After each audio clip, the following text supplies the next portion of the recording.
Bismillah. Assalamualaikum warahmatullahi wabarakatuh. Bismillahirrahmanirrahim. Alhamdulillahi rabbil alamin. Wa bihi nasta'inu ala umuri dunya waddin. Wassalatu wassalamu ala asrofil anbiya'i wal mursalin wa ala alihi wa sahbihi wa man tabi'ahu wa man nasarahu wa man walahu. Asyhadu an la ilaha illallah wa asyhadu anna Muhammadan abduhu war rasuluh la nabiyya ba'dah. Jamaah Masjid Al-Furqan yang dirahmati Allah Subhanahu wa taala, puji syukur mari kita panjatkan kehadirat Allah Subhanahu wa taala atas anugerah, nikmat, rahmat dan izinnya.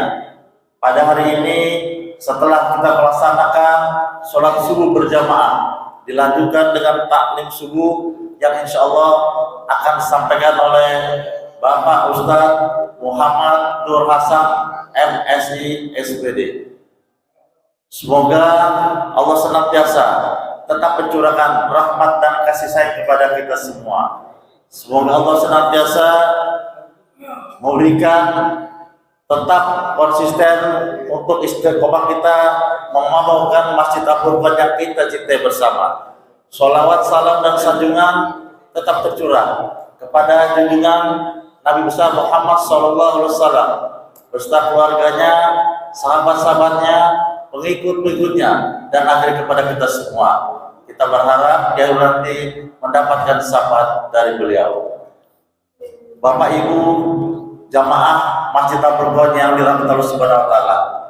Sebelum kita mendengar kajian-kajian seperti biasanya, mari kita kirimkan suratul Fatihah. Kita tunjukkan kepada orang tua kita yang telah mendahului kita, keluarga kita, saudara-saudara kita, dan orang yang kita cintai. Semoga Allah ampunkan segala dosa-dosanya, Allah lapangkan kuburnya, dan diterima iman Islamnya, ditempatkan di surga Allah Subhanahu wa taala. Bagi kita yang hadir sini, beserta keluarga kita, semoga Allah senantiasa tetap melindungi, memberikan kesehatan walafiat. Illa hajin wala kulidus solehah wa illa hurutari Mustafa Rasulullah sallallahu alaihi wasallam. Syairillahu al-Fatihah.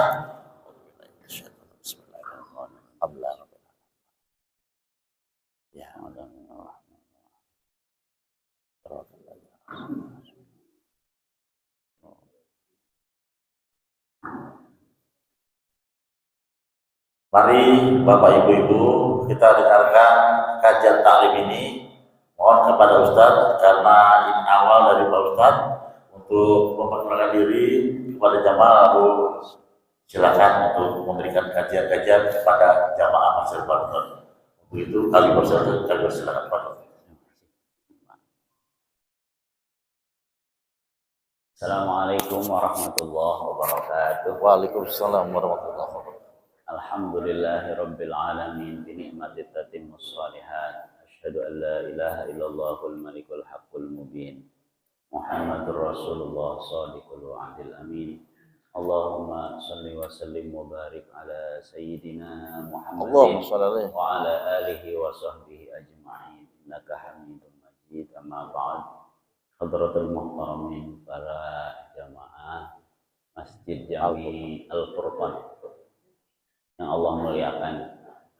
Apa kita dimuliakan Allah karena salah satu kita bisa merespon panggilan Allah walaupun di gelap hari. Kata Syekh Nawawi Al-Bantani itu salah satu yang bisa meningkatkan derajat kita di mata Allah, apalagi ada adik-adik yang kecil. Hadirin yang Allah muliakan, para pengurus TKM, mudah-mudahan sehat walafiat semua. Tadi juga ada informasi bahwa ini juga wakaf dari salah satu tokoh di sini. Mudah-mudahan beliau ditempatkan di tempat mulia di sisi Allah, di hadapan Allah Subhanahu wa taala.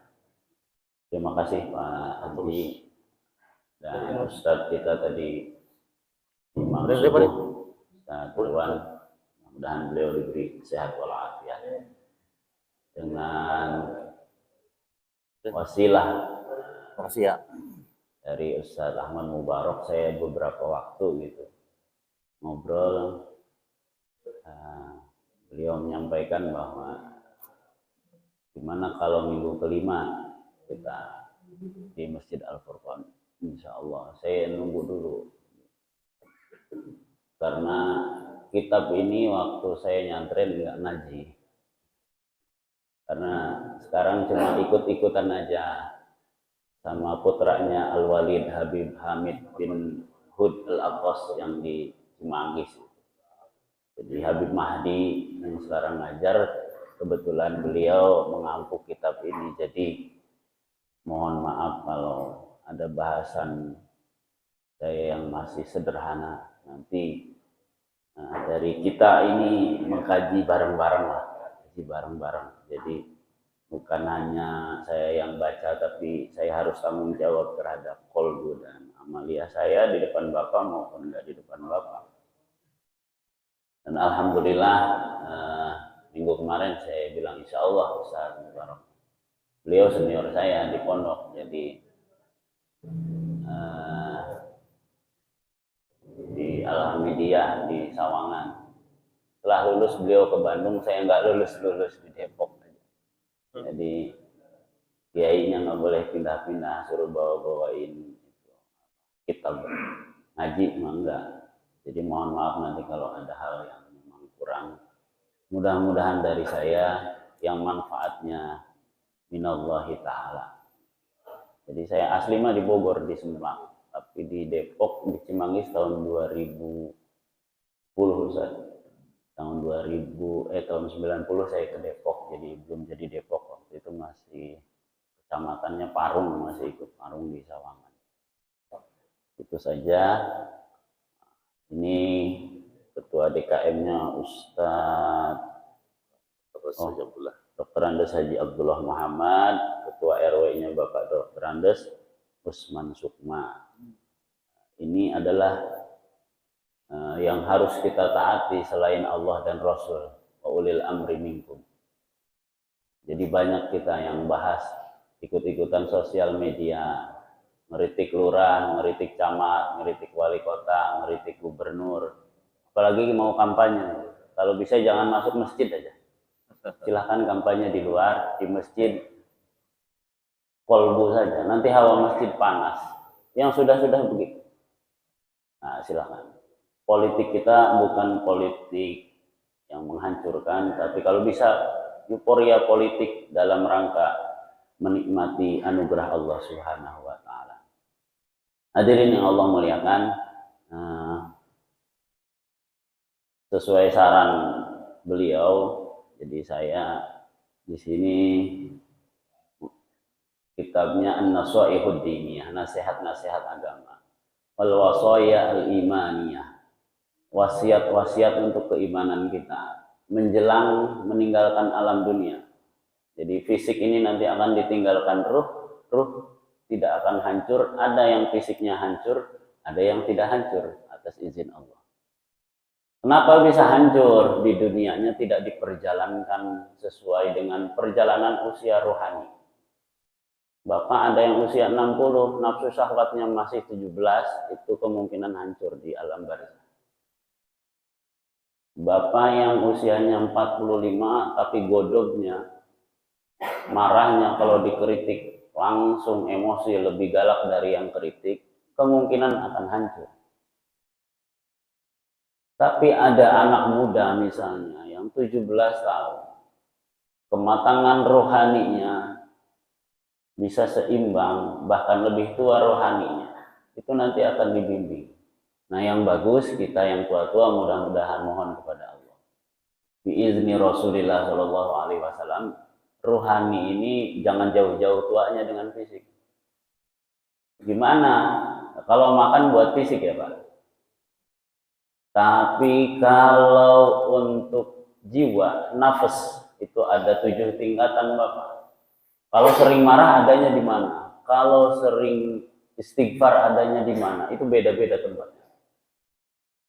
Jadi kalau lagi ibu-ibu anaknya marah, langsung dasar anak bandel, itu hati-hati, takutnya rohaninya ada di fuad, itu Allah langsung kabulkan. Anak itu bandel, ibu harus di atas sejadah itu malam-malam jam 12 istighfar.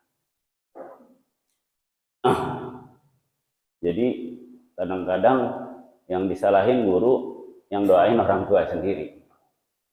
Nggak boleh kalau lagi di Fuad itu diem aja lisannya, harus puasa. Jadi itu kata beliau. Kita mulai saja. Ini yang ngarang juga beliau punya Ratibul Haddad ya.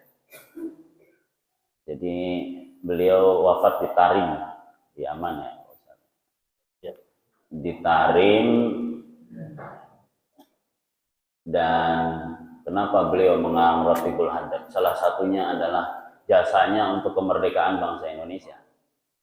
Itu bambu runcing diisinya sama Ratibul Haddad. Jadi bambu runcing bisa kayak mandau itu gerak sendiri. Kita nggak punya senapan Pak. Sejarah-sejarah orang tua, nenek, kakek kita dulu nggak punya senapan lawan Belanda. Merebut baru punya tank baja semua. Hadirin yang Allah muliakan, mudah-mudahan tabarukan, tafaulan kepada beliau. Banyak ratib-ratib yang dibaca di Indonesia. Ada Ratibul Aqos, ada Ratibul Haddad, ada lagi karangan Al-Habib Abu Bakar As-Sakran, Ratib Al-Idrus, yang lebih tua lagi. Nah sekarang ada ratib yang oleh habaib di Indonesia, dikarang namanya Ratib Kubro oleh Habib Toha bin Hasan di Ciledug, di Cirebon. Itu saat pagebluk itu banjir, itu kampung itu nggak kena banjir karena dibacain. Bismillahirrahmanirrahim. Kama qala al-musannif rahimahullah wa nafa'na bihi wa bi'ulumihi fid dharain amin. Pesannya katanya bahas kolbu lagi. Kolbu harus bareng-bareng. Kalau fikih bisa jadi ustadznya pinter duluan. Tafsir bisa jadi, hadis apalagi. Tapi kalau kolbu belum tentu. Pulang langsung diuji, naik motor pulang langsung diuji. Orang tua bilang anak yang pinter, orang tuanya megang handphone. Orang tuanya susah sholat, nggak bisa. Ada orang beli motor baru kita panas, itu nafsunya yang mana yang berfungsi, itu harus tahu. Jadi biar nggak pusing kita. Kita ngomong kolbu, tapi tahu-tahu nyeramahin orang doang. Begitu kita diuji oleh Allah nggak bisa selesai kolbunya. Ya kolbu yang mana, bukan kolbu yang dituju. Mudah-mudahan atas izin Allah kita sama-sama belajar. Jadi ada bab namanya afatul qalbu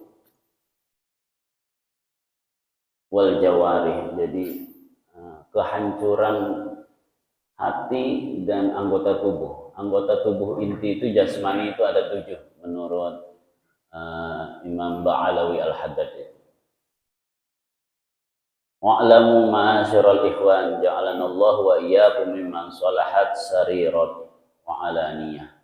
Jadi Allah menjadikan kita itu agar supaya bisa baik jasmani, lebih-lebih rohani. Rohani ada 2, ada jiwa, ada qalbu. Qalbu ada 3. Ada qalbun hati, ada di dalamnya lagi fuad. Nah itu fuad itu perintah iradatullah, ibu-ibu begitu. Kalau lagi nasehatin anak adanya di fuad namanya. Fuad itu bapak bisa merintah kuda yang tadinya liar berhenti, itu fuad. Tawon-tawon nyerang kita itu fuad kata beliau. Nah ini ditutup oleh Allah. Kalau nggak ditutup gunung hancur. Bapak jalan di gunung, gunung hancur. Sebagaimana Rasulullah perang Uhud, itu sibuknya kan nadangin darah itu. Kata sahabat yang di bawah, sahabat-sahabat yang 4 itu, ini Rasul kok sibuk malah nadangin darah. Kok gimana ini? Kita kan perang. Apa? Itu gunung Uhud udah berkaul. Ya Muhammad, demi Allah, seandainya darahmu menetes 1 titik saja ke punggungku, kata gunung, maka akan aku hancurkan seluruhnya. tidak terkecuali penduduk Uhud. Itu sibuk Rasul itu. Ini kata Rasul, perang yang lebih besar hancur semua, ditadangin. Jadi Rasulullah itu kan tidak pernah bilang Allahu Akbar ketika ditusuk ini sama diancam. Ya Muhammad, siapa yang akan menolong? Allah. Allah itu udah ngancurin kalbunya yang ngancem gitu. Tapi kalau pakai Allahu Akbar meledak semuanya itu ke sana. Jadi itu kalau hati yang benar-benar kelasan Rasulullah Sallallahu Alaihi Wasallam. Makanya ibu-ibu nggak usah marah-marah, di atas sejadah aja. Sebut nama lengkap anaknya, sebut nama suaminya, entah pulang-pulang mana, sebut. Itu kuasa Allah. Lupa saya nggak bawa kacamata, ini burung-burung. Anna man ahammal muhimmat ala kulli mu'min. Jadi ada satu yang harus diperhatikan oleh kita selain kalau sakit pegel-pegel diurut, sakit gigi berobat ke dokter gigi, mules minum obat, sakit perut misalnya. Ada yang lebih penting dari itu. Apa? Muraqabatul qalb wa jawari wa mura'ati wa badlul jihad fihi hifzihima. Menjaga hati dan anggota tubuh ini itu tetap berfungsi, berjalan beriringan. Kalau suami yang kerja aja, istri yang ngabisin hasil kerja suami, capek suaminya. Kalau hati tidak berfungsi, capek fisiknya, sholat, rajin Pak, setiap hari rajin sholat. Tapi dengki sama tetangga jalan. Apa yang ada di medsos enggak disaring, main share-share aja, itu fitnahan orang.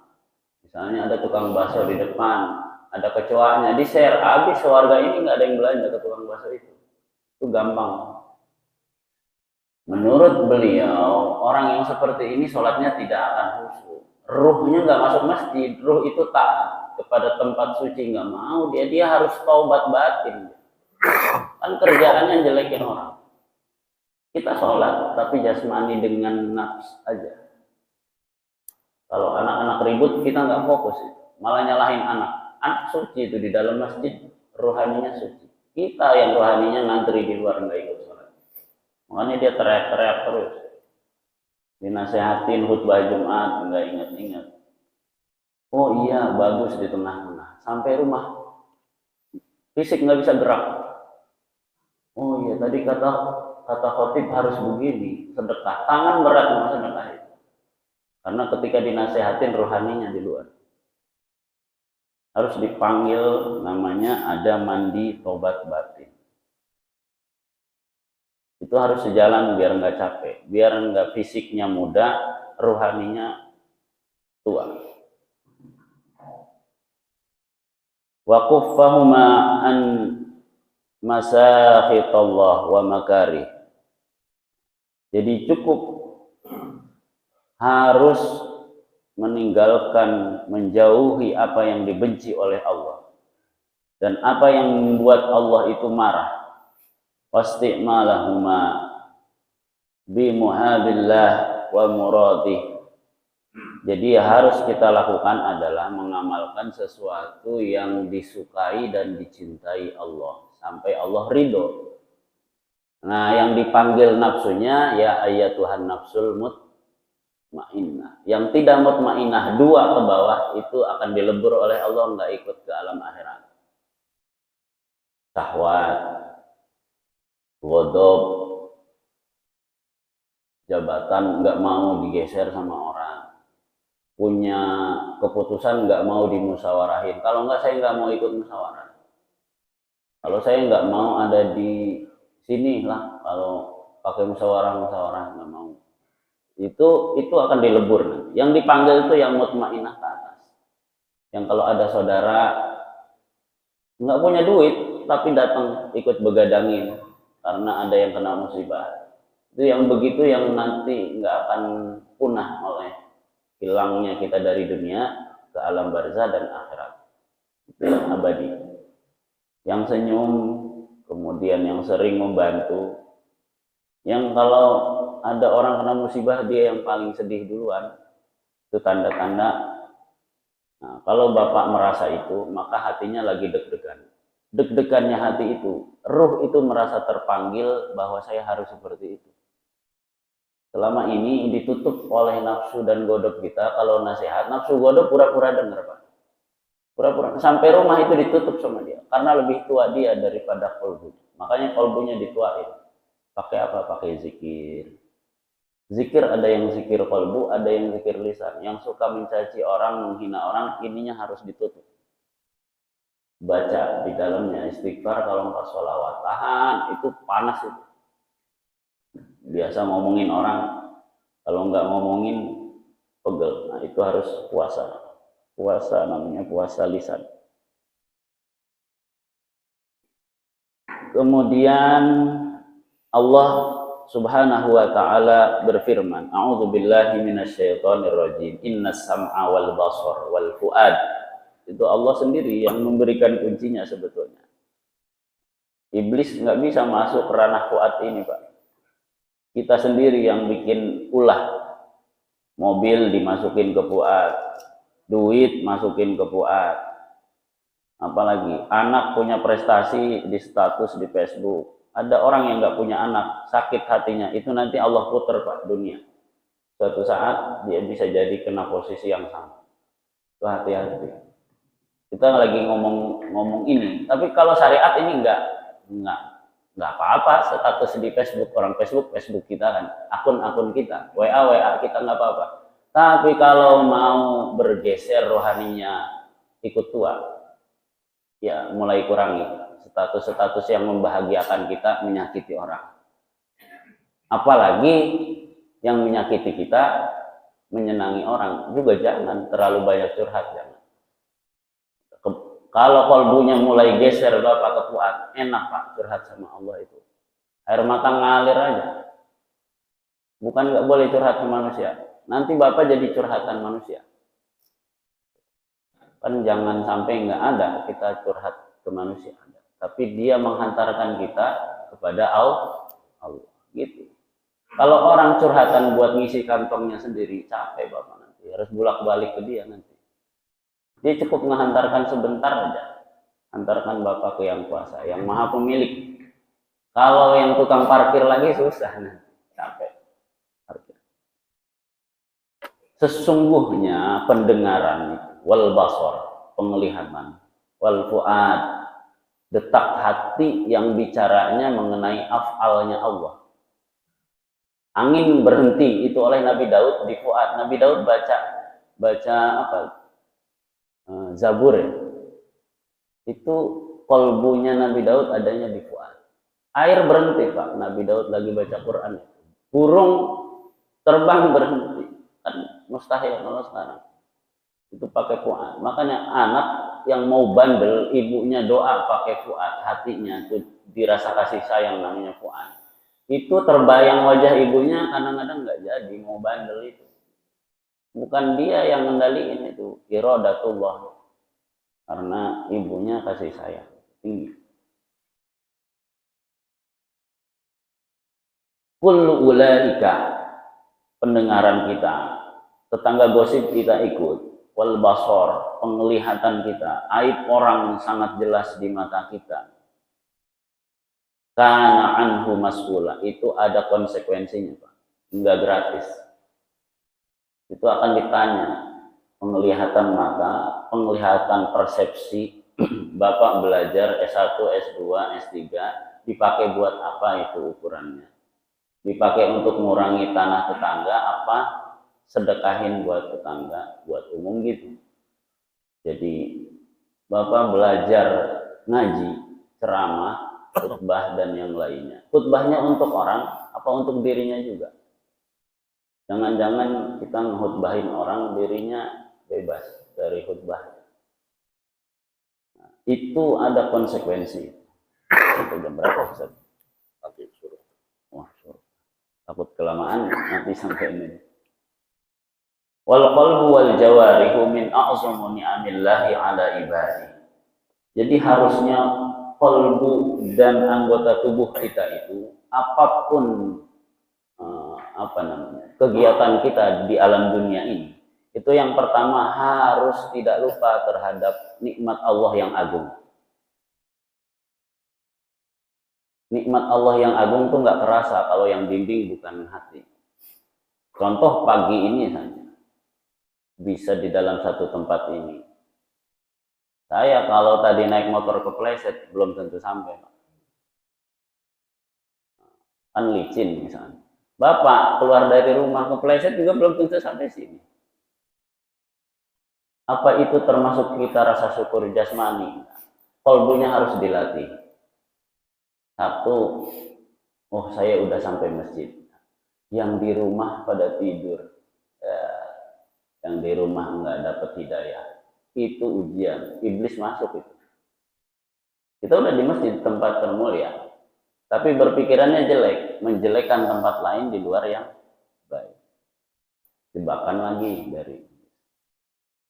Jadi semua lisan itu dimanapun berada, nggak harus di masjid, itu harus berorientasi kepada ibadah.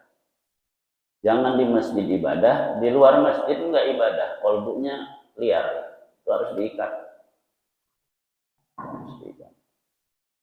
Faman ista'malaha bi ta'ati, maka itu adalah indikasi kita taat kepada Allah. Taat itu begini, wajah saya berhadapan dengan Bapak.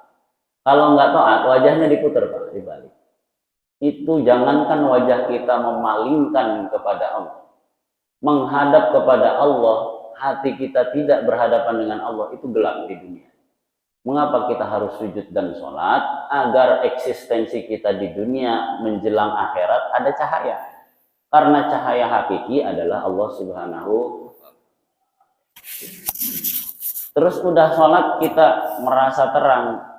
Ada kita lewat dari rumah, ada orang tidak sholat, orang gelap. Itu satu titik di dalam qalbu yang bikin kita nggak bisa naik derajatnya. Jadi berjalan dari rumah ke sininya aja udah mulai berjalan qalbunya. Itu rasa syukur kepada Allah yang paling amat besar. Wazinaha bimuhabi. Jadi menghiasinya dengan rasa dicintai, mencintai kepada Allah Subhanahu wa taala. Wasarrafa kullu minha fi ma khalaqalahu. Faqad syakaran ni'ami wa hafaza hirmati wa ahsanal hidmah wa lahu 'indallahi jazaa'asy syakirin wa thawabal muhsinin. Jadi yang demikian itu dasarnya syukur itu, Pak. Itu adalah balasan bagi orang yang syukur. Syukur itu ditambah nikmatnya oleh Allah. Orang yang bersyukur ditambah. Orang yang kufur kadang-kadang bukan nambah. Jadi syakaro itu membuka, kafaro itu menutup keran. Jadi bukan Allah yang menutup rezeki, kita sendiri. Kita sendiri. Jadi kafaro itu kalau kita tidak membuka anugerah Allah dalam semua diri kita, itu ditutup sendiri. Kita sebenarnya yang menutup. Allah mah nggak ada kepentingan anak orang itu beribadah atau tidak beribadah. Jadi energi kuat itu tertutup di dalam kolbu, rezeki dunia ini sempit jadinya. Jadi cemberut muka itu, lari ada urat-urat di dalam diri kita, itu narik urat sehat cemberut. Itu bikin stres. Yang bahaya ada urat kecil di belakang yang itu bisa ditundukkan oleh hanya beberapa bacaan yang diijazahkan. Kalau enggak harus berobat ke dokter spesialis, narik, itu tekanan darah naik, stroke ke sini. Itu ada. Makanya ghadab itu bahaya untuk dirinya dan orang lain. Ada satu urat kecil itu nggak bisa diurut. Kalau tukang urut mungkin yang pengalaman bisa. Namanya ada sholawat bariyah. pakai itu. Jadi Bapak kalau lagi emosi jangan dalam posisi diri. Itu cepat urat itu nggak pakai perintah iblis, nggak pakai perintah siapa saja, itu naik otomatis. Itu tekanan darah kalau sampai sini jebol, itu namanya pendarahan.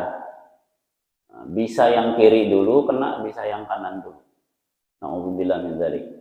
Itu siapa yang memutus? Apakah Allah?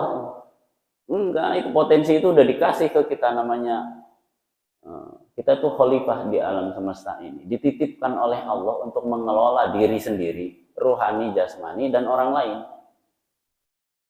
Kita yang nutup sendiri. Innallaha la yudhi'u ajra man ahsana. Jadi Allah itu adalah sebaik-baiknya pembalas. Jadi ingat, jangan memposisikan Allah kalau mau hidup rohani sejelek-jeleknya pembalas. Allah azabnya kejam, Allah siksaannya pedih. Iya betul. Tapi ada yang lain yang disukai rohani agar hidup. Allah Maha Pengasih, Allah Maha Penyayang, Allah Maha Pecinta. Jadi kita ke orang itu ngikutin yang itu atau yang seremnya Allah itu tergantung persepsi kita kepada namanya Allah Subhanahu wa Ta'ala. Nah, kalau ikut asma yang baik Allah, naik lagi nanti namanya nafsul mutmainnah.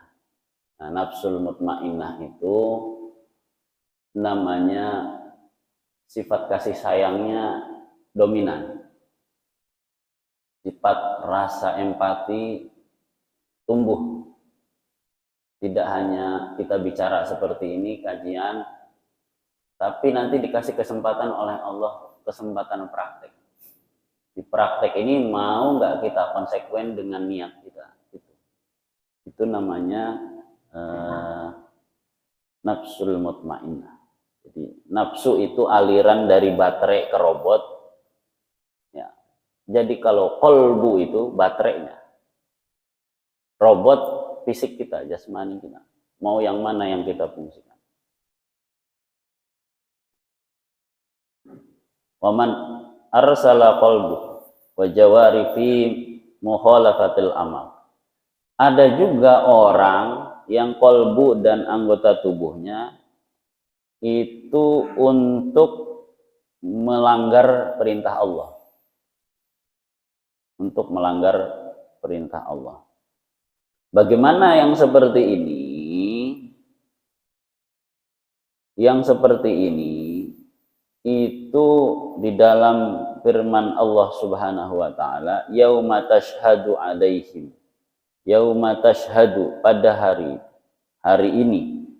Hari kita hidup duduk ini sekarang, ini hari. Ini nafas kita, tarik nafas, keluar, ini hari. Tadi bukan hari kita, udah lewat, nggak bisa balik. Nanti juga belum, kita belum tahu nanti masih hidup atau tidak. Jadi hari itu, yauman itu ini.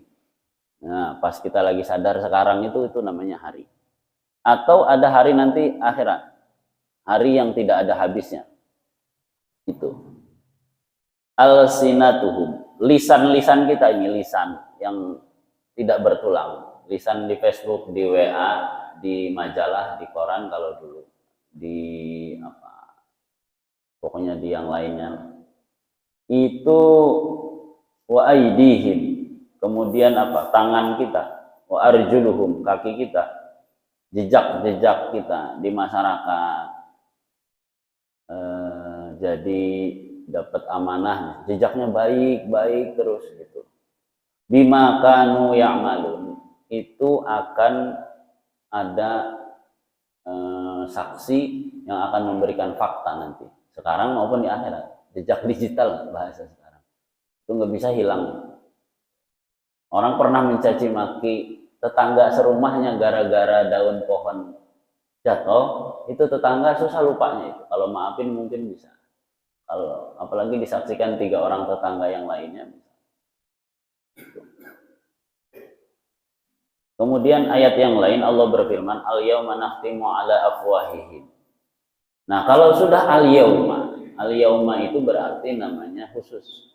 Makna nanti pada hari di mana ala afwahihim. Nah, kalau tadi alsinatahum, ini afwahihim. Ini tidak bisa difungsikan oleh Allah. Potensi kita bicara itu lisan bisa kalau mulut dua bibir ini bisa terbuka. Tapi kalau ini tertutup, itu harus latihan namanya bicara qalbu.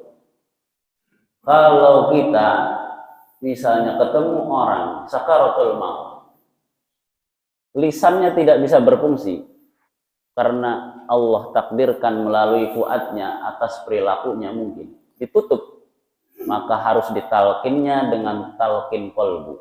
Yang nalkinnya harus tahan nafas biar tembus bukan ke lisan tapi bukan ke mulut tapi ke lisan.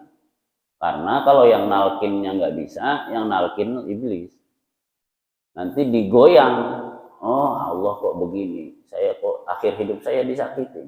Itu senang benar posisi itu, digoyang terus. Rajin sholatnya, nggak pernah ketinggalan sholat hidupnya, tapi nggak bisa ditalkin. Makanya tahan yang nalkin itu syaratnya tahan nafas. Dia merasa dirinya bukan siapa-siapa, hanya perantara tadi, kabel dari baterai ke robot. La ilaha illallah. Udah sekali aja, jangan berkali-kali. Yang penting baterai. Kalau berkali-kali konslet, nanti malah nggak masuk. Jadi kalau ini bisa tapi lisan nggak bisa, tetap bisa berfungsi lisan. Wa tukallimuna aidihim. Tangan kita sekarang bicara itu di handphone, di akun sosial. Apalagi nanti wa tashhadu arjuluhum, memberikan jejak-jejak perilaku kita. Kaki kita ini. Jabatan apa yang pernah kita dapat dari Allah terus diselesaikan dengan seperti apa? Dikasih amanah jadi ustadz, ilmunya dipakai enggak? Makanya kalau ngaji itu dipesankan kita nampar diri sendiri, bukan namparin orang. Jadi Bapak Ibu kalau yang memang merasa, bilang aja alhamdulillah. Saya nggak kenal Bapak Ibu kan, nggak tahu. Jadi tidak ada bisikan kalau ini yang harus disampaikan juga enggak. Itu untuk diri saya sendiri. Alhamdulillah untuk kita semua, gitu aja. Ya, kanu yaksibun. Atas usaha. Jadi Bapak Ibu yang punya masih profesi tugas. Semuanya juga tugas sebetulnya. Tapi yang berkaitan dominasi dunia, itu jangan merasa bahwa saya kerja itu saya bisa dapat maisha. Belum tentu. Ada orang yang nggak kerja dapat duit, ada. Ada orang yang tidak ke rumah sakit masih hidup. Ada orang yang di rumah sakit malah sampai pintu rumah sakit mati. Tapi usaha itu maksudnya yaksibun, kasbun itu tetap harus ditempuh, Pak. Berobat harus tetap berobat ke dokter kalau fisik sakit. Kalau jiwa yang sakit ke ahli psikolog. Kalau kolbu yang sakit ya cari yang ahli kolbu, bukan yang ahli jiwa. Nyasar nanti. Sama kalau Bapak sakit kolbu atau sakit fisik datangnya ke ustadz, jangan salahin ustadznya. Dia cuma tahu ayat itu, nggak sembuh-sembuh. Jangan salahin ustadznya. Ini ustadz matre ini. Berkali-kali saya bayar kasih amplop. Jangan gitu juga. Kita nggak tahu mana yang salah ini. Ada dokter yang memang ahli jiwa dan ahli kolbu ada. Itu saja hadirin. Mohon maaf sekelumit mengawali kita silaturahim. Lebih kurangnya mohon maaf. Apa yang disampaikan tentunya tidak sesuai dengan apa yang dikehendaki oleh pengarang kitabnya, sangat jauh. Namun mudah-mudahan ini untuk mawas diri kita. Di dunia ini kita tidak lama. Selama-lamanya paling 100 tahun sudah jarang yang hidup 100 tahun. Tapi jiwa ini nggak akan habis sampai hari kiamat. Pertanggungjawabannya, nah itu. Kisi-kisi pertanggungjawaban itu harus kita kawal dari sekarang. Biar masuk kubur aja nggak kaget. Ketemu malaikat, munkar nakir nggak kaget. Karena ulama seperti beliau ini kan ngarang kitab ini, kolbunya ada di fuad. Jadi sudah masuk namanya alam malakut dan di atasnya kalau kata guru saya. Hadanallahu wa iyyakum ajmain. Assalamualaikum warahmatullahi wabarakatuh. Waalaikumsalam. Siapa jawab? Boleh silakan. Terima kasih kepada Bapak Ustadz atas kajiannya. Sekarang kita Bapak Ibu untuk menanyakan hal-hal kajian-kajian yang baru kita dengar bersama. Untuk sebelah kiri silakan Pak Jendang. Silakan.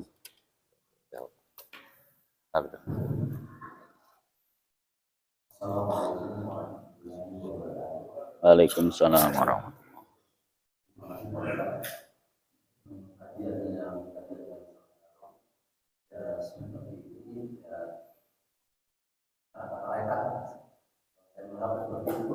Jadi memang yang kajian-kajian seperti ini yang banyak karena kita kadang-kadang itu bagaimana kita di dalam kehidupan kita sehari-hari. Kita kadang-kadang ngomongnya si A, tapi bisa terlihat yang sebenarnya di dalam hati kita masih ada lain. Kadang-kadang kita juga banyak juga kita lihat dalam fenomena bahwa kita itu menerima informasi seperti kata Bapak tadi.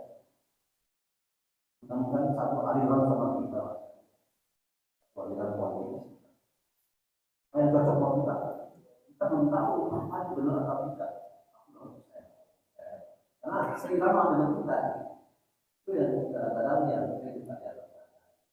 Kadang-kadang dia, kadang-kadang kita, ayo kita orang mengajar orang dari bersiar itu dalam hatinya kadang-kadang itu masih tidak bersih atau terlihat dari secara tersirat itu dari mereka kelihatan bahwa itu ada biarnya juga adalah kita tidak sesuai dengan pemahaman kita. Kita dengan emosi menghujat apalagi lalu yang lain sama kita dalam mengkritisi menghujat tadi hati tadi ibadah fisik lebih kuat daripada untuk ini Pak Ustaz bagaimana tips buat kita bagaimana mempercepat supaya sosial rohani lebih kuat daripada tipsnya supaya lebih cepat. Memang yang seperti ini kadang-kadang kita tak paham, banyak kita yang tak paham dan kita sering melakukan sekolah dan mulai ya sebenarnya sudah tidak bolong-bolong lagi lah, tapi di hal yang seperti itu masih sulit sebenarnya kita dalam mengamalkannya. Etiknya bagaimana supaya lebih cepat. langsung aja. Terima kasih. Tadi berkenaan dengan tip sama, kita juga sedang berjalan itu Pak. Ada orang yang lupa dulu waktu mungkin baru nikah, pernah bentak ibunya. Nah, kalau ingat ya itu istighfar, ibunya nggak ada ya doain ibunya. Kadang-kadang hal-hal begitu yang harus ditilik dulu. Jadi kita menelisik dokter juga ditanya dulu pasiennya. Jangan-jangan itu kalau udah jangan-jangan Pak, itu tanda-tanda bagus Bapak. Kalau sudah ketika zikir di rumah, jangan-jangan itu kumpulin aja. Nanti istighfar di akhir, astagfirullahaladzim. Berhenti dulu, astagfirullah. Astagfirullahnya maknanya, ya Allah maafkan saya. Ternyata pernah berbuat kasar ke ibu kan. Ibu saya udah meninggal ya Allah. Balik saya doain ibu saya. Dosa kita ntar diproses lah. Ada proses. Karena nggak mungkin digali kuburannya.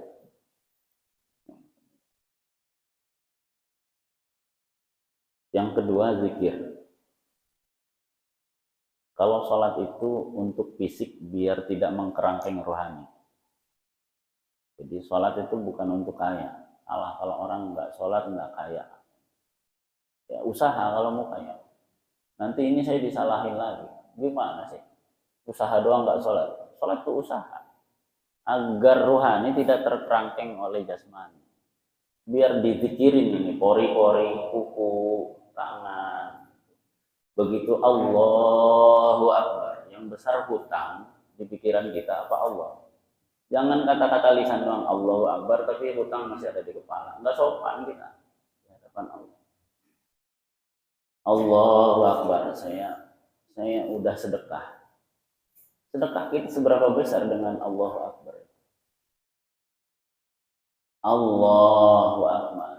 Diprotes sama anak, balik anaknya kita pukul. Besaran siapa kita dengan Allah? Allah nggak pernah diprotes mukul tuh nggak pernah. Apalagi setelah Rasulullah lahir ke alam dunia secara fisik, Rasulullah ada kontrak dengan Allah, tidak akan aku turunkan azab kecuali orang yang berselisih dengan saudaranya. Jadi yang nurunin azab bukan Allah ya, kita. Orang yang sering membicarakan kejelekan aib saudaranya. Itu yang doa Nabi nggak dikabulkan Allah. Tapi dikabulkan kata para ulama, selesaikan dulu konflik rohani, konflik batin sendiri. Nanti kalau di sini tidak ada itu, aman Pak. Insya Allah bumi ini ridho. Ini yang didudukin kan lagi doain kita ini. Keramik ini sudah dipilih oleh Allah untuk jadi keramik masjid. Jadi dia mulia dibandingkan keramik yang lain. Makanya dia protes nanti kalau dibongkar. Kalau mau dibongkar, uruk aja di bawah. Jangan dipindahin tempatnya dari sini. Benda aja protes Pak. Apalagi kalbu kita kalau lagi maksiat, tersiksa. Mendingan disiksa di sini daripada di barzah. Nggak bisa ada yang nolong. Mendingan capek sila begini. Ini kan Bapak ada yang nggak sabar. Tapi ruhani itu enak. Mau sampai nanti maghrib juga mau dia Pak. Bapak tidur, ruhani tetap nyari pengajian. Benar Pak. Tapi kan ini yang mengkerangkeng itu ya. Pikiran kotor kita belum memaafkan saudara, istri belum maafin suami, suami belum maafin istri, itu jadi energi negatif. Nah itu pelan-pelan dirunut saja. Dirunut. Saya kira apa yang ditanyakan Bapak itu saya alami. Kita semua sedang dalam posisi itu. Makanya tadi jihad itu, saat ini kita jihad bukan mengangkat perang, senjata. Tapi musuh yang di dalam ini yang harus di black, Nah kalau sudah ada niatan seperti itu, satu sholawat kalau bisa jangan ditinggalkan. Nanti itu urusan rohani, urusan Rasul nanti. Bapak mau ditemuin sama orang siapa nanti di alam dunia ini yang dititipi oleh Rasul. Nanti begitu tidur, Bapak dititipin nanti siapa yang bimbing tidur kita? Rohani kan nggak tidur, mana ada rohani tidur? Tidak ada Pak, rohani tidur tuh nggak. Bapak itu kalau ketemu tempat, saya kayak pernah ke sini, rohaninya lagi jalan-jalan. Kalau pikiran jelek, tempatnya yang jelek nanti rohani. Tersiksa dia. Tapi kalau kita ikhlas, mau tidur, maafin, itu benar. Orang terapis itu kan begitu sebetulnya. Pikirannya di freshkan dulu. Jadi penyakit-penyakit tubuh kita nggak bisa makan ini, kolesterol itu apa, semuanya tadi. Afat itu dari diri sendiri. Jangan berpikir itu kena santet. Kena apa? Enggak. Santet ada, betul ada. Itu ilmu gaib ada. Tapi santet terdahsyat diri kita sendiri, nyantet diri sendiri. Bahaya. Nah, itu yang seperti itu nanti pelan-pelan ada peningkatan. Zikirnya mulai dari nggak usah yang ribuan, sedikit aja, tapi diajak hatinya sambil bicara, mengingat kesalahan-kesalahan kita. Kita pusing punya hutang, pusing dengan sakit. Pernah nggak Bapak curhat, ya Allah, seperti Nabi siapa yang sakit? Nabi Ayub ya. Ya Allah, saya ternyata dapat istri cantik. Teman saya nggak dapat. Saya sekarang udah 70 tahun. Ya Allah, 70 tahun saya masih hidup. Teman saya udah 50 tahun yang lalu duluan ngadepin munkar nakir. Saya belum. Saya baru tahu namanya saja. Ya Allah, saya merasakan sekarang megang handphone ada Facebook. Alhamdulillah. Ya Allah, saya melihat cucu saya hidup, ada 4. Teman saya belum melihat. Yang begitu dulu sampaikan ke Allah. Nanti dikasih Allahnya nggak dilempar. Ditanya sama Allah, mau apa? Ya Allah, Engkau Maha Tahu. Saya mau beresin kolbu. Udah. Bohong Ustaz kalau bisa beresin kolbu. Yang bisa Allah. Jadi kita tidak bisa merasa bahwa kita bisa membenarkan hati itu. Itu kuasa Allah. Kuasa Allah. Kita yang mohon. Insya Allah kalau kebaikan-kebaikan Allah diungkapkan, nanti diberikan tidak terhingga. Nanti naik pelan-pelan naik. Gimana? Bisa diukur Pak, derajat Bapak naik di hadapan Allah tuh bisa. Seberapa banyak hari ini 70% aib orang kita omongin, besok 50 itu tanda. Udah. Terus saja terus.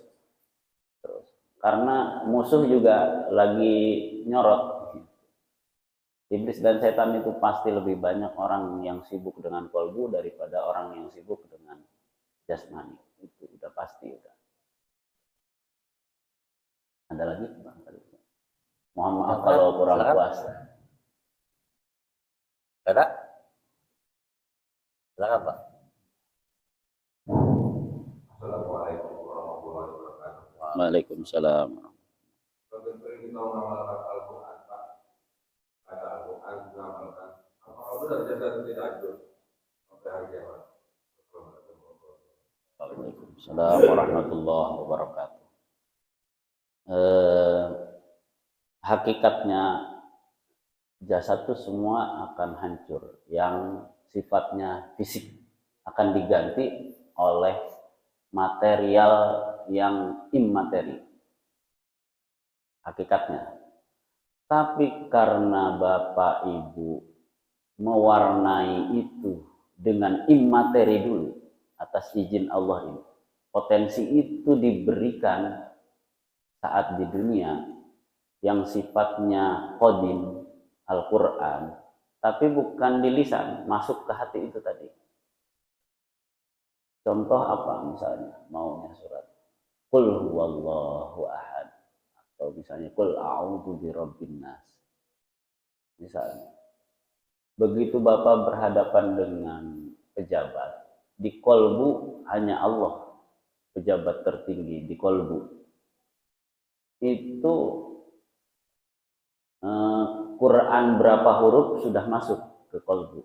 Itu mentransfer ke seluruh. Masalah nanti mau dihancurkan tidak, itu kuasa Allah.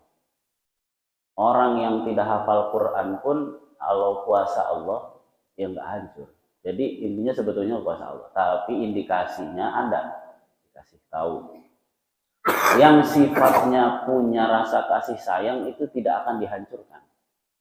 Itu sifat Allah pokoknya. Jadi kalau bapak sama cucu sayang, sama anak sayang, sama tetangga sayang, itu kemungkinan fisik yang bermaksiat yang dihancurkan. Jadi biarin aja hancur, kuasa Allah.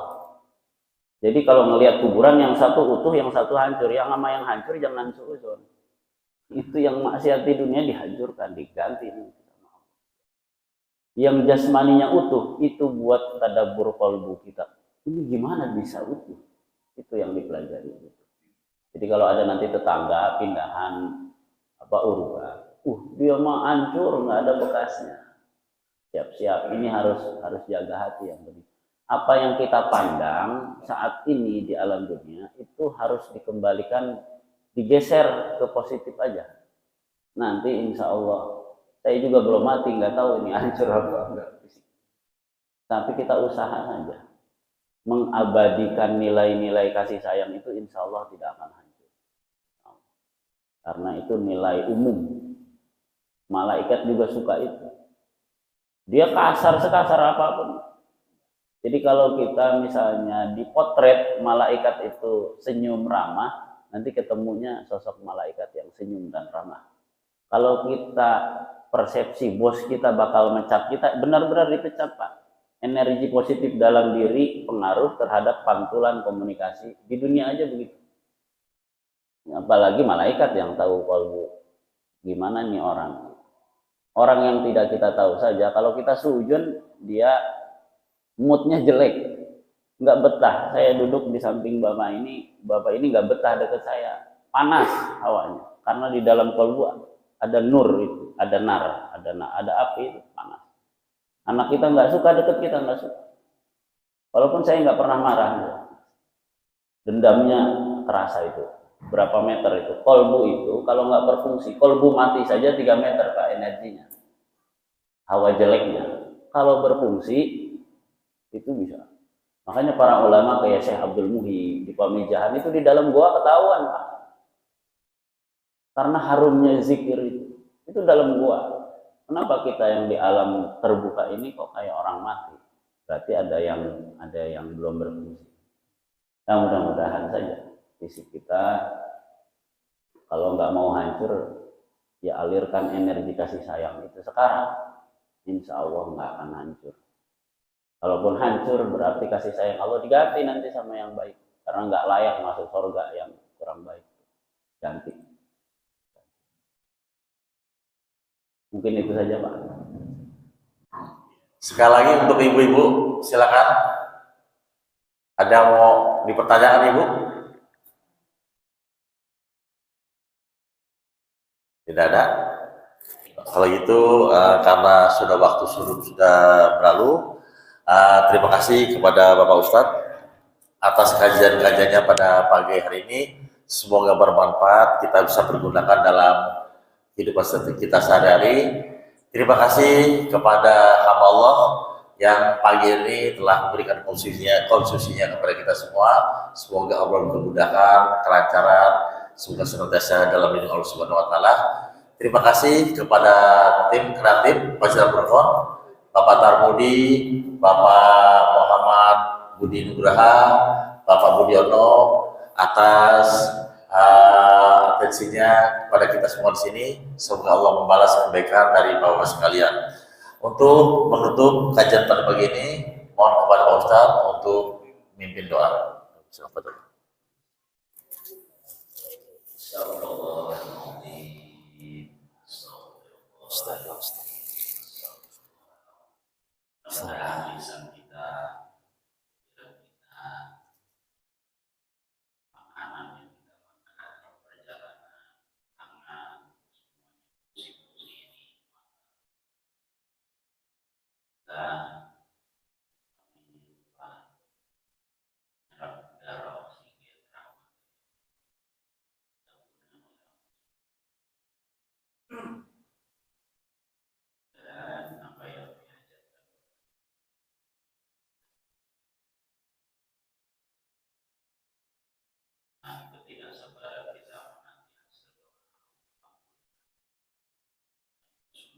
Kuasa dari Allah.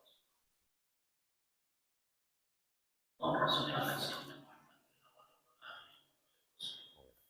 radhiyallahu tabaraka wa ta'ala. Allahumma shalli ala sayyidina Allah. Allahumma shalli salatan kamilatan wa sallim ala sayyidina Allah.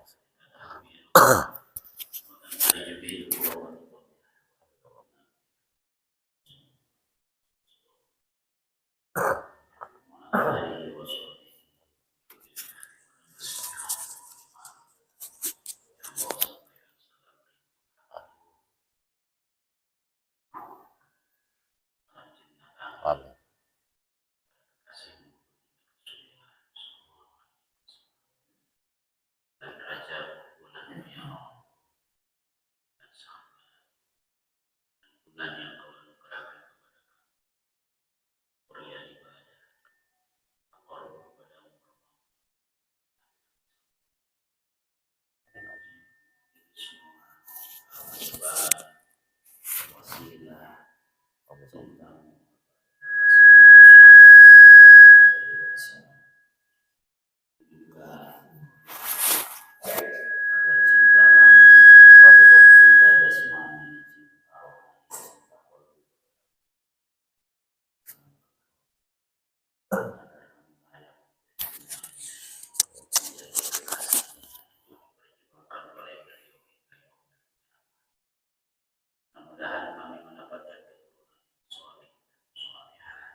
Amin Allah, amin Allah. Amin.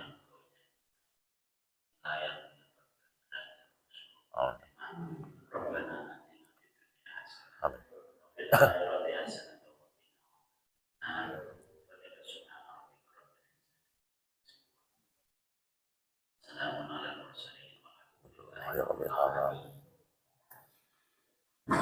Terima kasih kepada Bapak Ustadz atas doanya. Semoga doa kita pagi hari ini dijawab oleh Subhanahu wa Ta'ala.